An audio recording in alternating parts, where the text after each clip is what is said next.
जय महाराष्ट्र, जय भीम। रमाबाई आंबेडकर नगर आणि कामराजनगरमधील MMRDA आणि SRA संयुक्तरित्या राबवत असलेल्या प्रकल्पाचे काम आपल्याकडे अतिशय वेगाने सुरू आहे। अतिशय वेगाने ते पूर्णत्वाच्या दिशेने देखील कामकाज चालू आहे।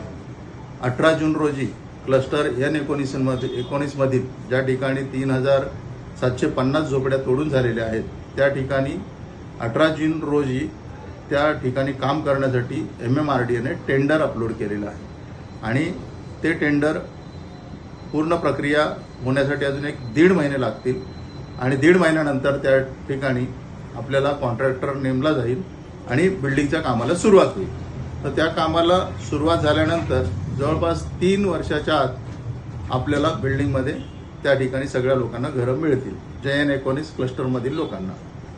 आणि पात्रतेचं जे काम होतं ते आपल्या पात्र करणारे जे SRAचे अधिकारी आहेत, क्लस्टर 19 असेल, क्लस्टर 23 असेल, क्लस्टर 21 असेल किंवा क्लस्टर 30 असेल, हे सर्व CA नंबर 1 ते 10 अधिकारी, डेप्युटी कलेक्टर हे सर्वांचे ऑफिसेस बदली झाले होते। त्यामुळे मागच्या 2-3 महिन्यापासून पात्रतेचे काम थकलेले होते। तर आता त्यांचे ऑफिस चेंज झालेले आहे, ते नवीन बिल्डिंगमध्ये गेलेले आहेत।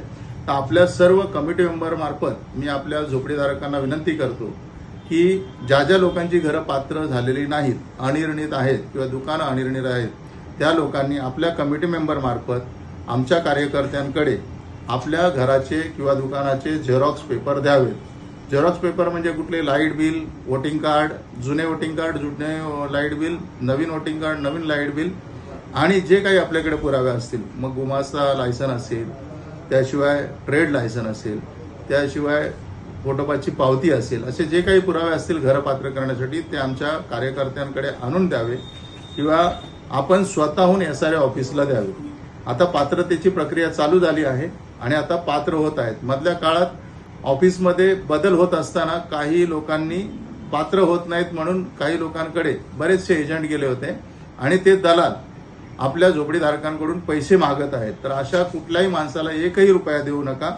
सर्व लोकांची, झोपडीधारकांची घरे, दुकाने ही मोफतच पात्र होतील, याची आपण काळजी घ्या। आता पात्रतेच्या कामाला सुरुवात झाली आहे। एकतर आपण स्वतःहून SRAच्या अधिकाऱ्यांकडे जा किंवा आपल्या कमिटी मार्फत आमचे जे पदाधिकारी आपण नेमलेले आहेत, जे SRAच्या कमिटी मेंबरचे पदाधिकारी आहेत किंवा आमच्याबरोबर काम करणारी तरुण मुलं आहेत, त्यांच्याकडे पेपर देऊन आपली घरं मोफत पात्र करून घ्या।